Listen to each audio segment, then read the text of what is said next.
Everyone, a very good evening. आज की इस वीडियो में हम बात करने वाले हैं सिल्वर के बारे में। आज अगर आप देखोगे, आज के दिन सिल्वर में इंडियन मार्केट में 8% का क्रैश और ग्लोबल मार्केट में अराउंड 5% का क्रैश है। पिछले 2 वीक में अगर आप सिल्वर में देखोगे तो ऑलमोस्ट 20 to 25% का क्रैश है। अभी जो सिल्वर का एग्जैक्ट प्राइस चल रहा है वो $70 को ब्रेक कर चुका है। तो इस हम सारी चीज़ों को देखेंगे कि सिल्वर का प्राइस जो है 8% क्यों गिरा, मिडल ईस्ट वॉर जो चल रहा है तो उसमें भी सिल्वर का प्राइस नहीं बढ़ रहा है, ऐसा रीज़न क्या है। ठीक है, तो welcome back to this channel code and candles. स्वागत है आपका हमारे इस चैनल में। और आज हम क्या कवर करेंगे उसके बारे में एक छोटा सा देख लेते हैं। तो आज हम सबसे पहले डिस्कस करेंगे कि प्राइस क्या है सिल्वर का। उसके बाद फेड्स ने जो रेट कट नहीं करे हैं, राइट, उसका क्या इम्पैक्ट पड़ने वाला है। डॉलर जो स्ट्रांग होता जा रहा है उसका क्या इम्पैक्ट है। और मिडल ईस्ट वॉर की वजह के बाद भी सिल्वर और गोल्ड नहीं बढ़ रहा, जबकि क्रूड ऑयल बढ़ चुका है। ETF सेलिंग और जो फिजिकल डिमांड है सिल्वर की, उसकी क्या रिसेंट न्यूज़ हैं। और उसके बाद हम डिस्कस करेंगे जो भी सेंटीमेंट हैं, लेवल्स हैं और जो स्ट्रेटजी है कि क्या लेवल्स हैं, सिल्वर को किस लेवल पे हमें बाय करना चाहिए, फिर कहाँ पे सेल करना चाहिए। तो चलिए स्टार्ट करते हैं। तो सबसे पहले हम बात कर लेते हैं कि सिल्वर का जो प्राइस अपडेट है। तो अगर आप देखोगे तो सिल्वर ग्लोबल मार्केट में $71, जब मैंने PPT बनाया था तो $71 के अप्रॉक्स चल रहा था, मगर just now I just check the price. तो अगर मैं आपको बताऊं तो सिल्वर $69 पे आ चुका है। अब वहीं M6 पे जो सिल्वर का प्राइस है ऑलमोस्ट 2,25,000 के आसपास ट्रेड कर रहा है अभी रिसेंट में। इंट्राडे में लगभग 8 से 10% की फॉलिंग हो चुकी है, जो कि एक बहुत बड़ा मूव है। अगर आप देखोगे एक ही दिन में सिल्वर का 10% गिर जाना, पिछले 2 महीने में हमने देखा था जब एक दिन में सिल्वर 15% गिर गई थी, और अभी सिल्वर एक दिन में 10% गिर गई है। रिसेंट हाई मतलब अगर आप पिछले 2 वीक पहले देखोगे तो सिल्वर 96 के आसपास ट्रेड कर रहा था, और 96 से सीधा आ चुका है सिल्वर 69 पे, ऑलमोस्ट 25 से 30% की गिरावट। तो मार्केट का जो मूड है आज पैनिक वाला था। मेजर रीज़न क्या है, उसका जो सबसे बड़ा इम्पैक्ट आया है वो है फेड का जो न्यूज़ आया है। फेड ने जो इम्पैक्ट किया है, जो तो फेड का क्या इम्पैक्ट है। अब देखो, जो सबसे बड़ा रीज़न ये है कि US फेडरल रिजर्व ने रेट कट किया ही नहीं है। एक्सपेक्टेशन ये था कि रेट कट होगा, तो फेड ने ये बोला कि इन्फ्लेशन अभी कंट्रोल में है ही नहीं, तो हम रेट कट कर ही नहीं सकते। और उन्होंने जाते जाते सिग्नल भी दे दिया कि रेट कट अभी तो नहीं होने वाले और लॉन्ग टाइम तक रेट कट नहीं होंगे, मतलब जो रेट हैं वही रहेंगे और आगे जाके हाई भी हो सकते हैं। तो इसका सिंपल मतलब ये होता है कि बैंक और बॉन्ड्स अब ज़्यादा रिटर्न देंगे। तो जब भी फेड रेट कट नहीं करता है, ठीक है, तो आप देखोगे यूजली क्या होता है कि सिल्वर में लोग सेल करना शुरू कर देते हैं, और सेम आज भी वही हुआ। रेट कट नहीं हुआ तो सिल्वर में आप देखोगे लोगों ने सेल करना शुरू कर दिया और सिल्वर डाउन हो गया। दूसरा जो मुझे ये मेजर इम्पैक्ट लगता है, डॉलर का जो इफेक्ट है। तो अगर आप देखोगे डॉलर स्ट्रांग होता जा रहा है, तो ग्लोबल बायर्स के लिए सिल्वर महंगा होगा। इसका मतलब क्या है, मान के चलिए पहले जो सिल्वर था वो $100 पे मिलता था। अब क्योंकि डॉलर महंगा हो गया है तो डॉलर मान के चलो 105 हो गया है, तो अब सिल्वर $105 पे, मतलब सेम क्वांटिटी के सिल्वर के लिए $5 ज़्यादा देना पड़ेगा। ये मैंने एक एग्जांपल दिया है आपको जस्ट। तो अगर आप देखोगे तो डॉलर इंडियन रुपीज़ में 93-94 के 93 पॉइंट समथिंग के आसपास आ चुका है।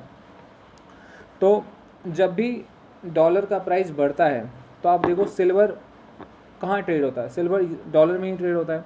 तो डॉलर जितना ज़्यादा स्ट्रांग होगा तो सेम क्वांटिटी का सिल्वर महंगा पड़ेगा। तो अब बायर्स क्या करेंगे, बायर्स सोचेंगे कि ठीक है डॉलर का प्राइस थोड़ा नीचे आ जाने देते हैं, या फिर सिल्वर को बेचना शुरू कर देते हैं। तो यहाँ से क्या होगा, यहाँ से डिमांड भी सिल्वर की घट जाती है और प्राइस भी गिरना शुरू हो जाता है। तो एक मेजर इम्पैक्ट है डॉलर का, जो कि आज के दिन देखने को मिला है सिल्वर के ऊपर। तीसरा जो है वॉर का जो क्या इम्पैक्ट है, तो यूजली अगर आप देखोगे आसपास कभी वॉर होता है, जैसे रशिया का जो वॉर हुआ था, इंडिया पाकिस्तान का जो वॉर हुआ था, चाहे इंडिया पाकिस्तान का वॉर मैक्स टू मैक्स 3-5 दिन चला, पर गोल्ड और सिल्वर के प्राइस बढ़ने लगे थे। मगर इस बार गोल्ड और सिल्वर के प्राइस बढ़े ही नहीं वॉर के बाद, इस बार उल्टा कम होने लगे। तो मिडल ईस्ट में जबकि वॉर का टेंशन बढ़ रहा है, ऑयल का प्राइस $115 चला गया। तो ऐसे टाइम पे तो गोल्ड और सिल्वर के प्राइस बढ़ने चाहिए, लेकिन इस बार उल्टा ही हो रहा है, क्योंकि ऑयल महंगा होने से इन्फ्लेशन बढ़ने लगा है, और दूसरी चीज़ है कि फेड भी और स्ट्रिक्ट हो गया है।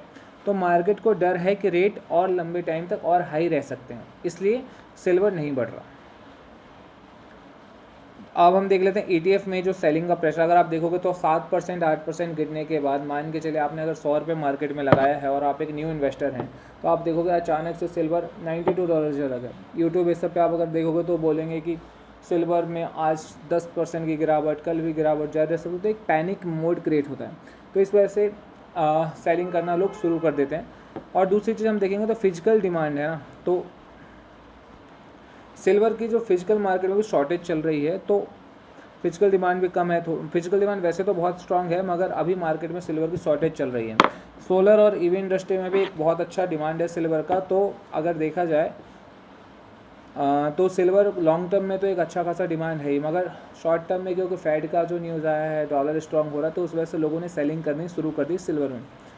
मार्केट का सेंटीमेंट क्या कहता है, तो अभी आप देखोगे तो पिछले 2 वीक से सिल्वर पे, गोल्ड पे मार्केट का जो मूड है वो बेरिश है।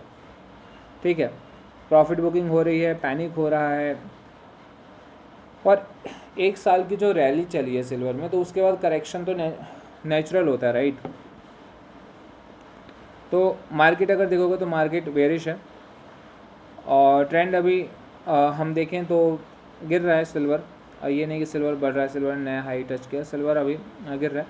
तो अब हम देख लेते हैं टेक्निकल लेवल और सपोर्ट क्या है। तो अगर आप देखोगे तो एक सपोर्ट जो था $70 पे, वो तो ब्रेक कर दिया सिल्वर ने। अगर मैं आपको अभी जस्ट मैंने मार्केट चेक किया था, तो सिल्वर अब 69 पे ट्रेड कर रहा है। तो अब यहाँ से सिल्वर के 2 सपोर्ट हैं। यहाँ से सिल्वर 65 या 63 एक ये मेजर सपोर्ट है। इससे अगर सिल्वर नीचे गिरता है तो $57 तक सिल्वर पहुँच सकता है। अगर यहाँ से सिल्वर बैक जाता है तो फिर 70 से फिर 74, फिर 77 से, और 77 से भी ऊपर क्रॉस करता है तो 82 और 84, और उससे ऊपर फिर 86 है, फिर 88 है। तो इस लेवल पे आप YSL कर सकते हो सिल्वर को, पर ध्यान में रखो क्योंकि सिल्वर ने 61 के लेवल ब्रेक कर दिया। तो अगर मैं, क्योंकि पर्सनली मैं सिल्वर में पिछले 4 साल से काम कर रहा हूँ, तो मैं सिल्वर में कैसे इन्वेस्ट करता हूँ मैं आपको बताता हूँ कि मान के चलिए मेरे पास 100 रुपये हैं, तो मैं उस 100 रुपये में से पहले 5 रुपये मैंने लेवल सिल्वर का सपोर्ट निकाल रखा है। अगर मान के चलिए ना कि मेरे को 70 पे, तो अगर 70 से नीचे गया, कल मेरे को सिल्वर, अगर कल सिल्वर मान के चलिए $65 पे US में ट्रेड हो रहा है, और इंडिया में ETF में जो सिल्वर ट्रेड हो रहा है वो ट्रेड हो रहा है 200 रुपये के आसपास, तो मैं सिल्वर 100 रुपये में से 5 रुपये में 200 पे इन्वेस्ट कर दूंगा। और उसके बाद अगर सिल्वर वहाँ से नीचे गिरता है, जो वहाँ से नीचे का लेवल है 57, तो वहाँ पे मैं 10 रुपये इन्वेस्ट करूँगा। उससे और नीचे गिरता है तो बेसिकली मैं इतना इन्वेस्ट करूँगा कि मेरे पास सिल्वर के 10 टुकड़े बाय करने के पैसे होने चाहिए। तो एक एवरेजिंग भी अच्छी हो जाएगी, और वहाँ से क्योंकि सिल्वर आपको पता है कि स्पाइक लेता है तो एक दिन में 10%, 15%, 20% भी बढ़ जाता है, तो वहाँ से आप अच्छा पैसा कमा सकते हो। मगर अगर एक ही साथ आप पूरा पैसा इन्वेस्ट कर दोगे तो सिल्वर बहुत रिस्की है। हम्बल रिक्वेस्ट, एक साथ पूरा पैसा इन्वेस्ट ना करो। और सिल्वर में पर्सनली सजेस्ट फ्यूचर ऑप्शन है MCX ना करें। आप सिल्वर में ETF में पैसा कमा सकते हैं, अच्छा पैसा कमा सकते हैं। अगर आपको सिल्वर में ETF में पैसा कमाना है, सो यू कैन कमेंट में आप लिख सकते हो कि want some trading investment relating idea.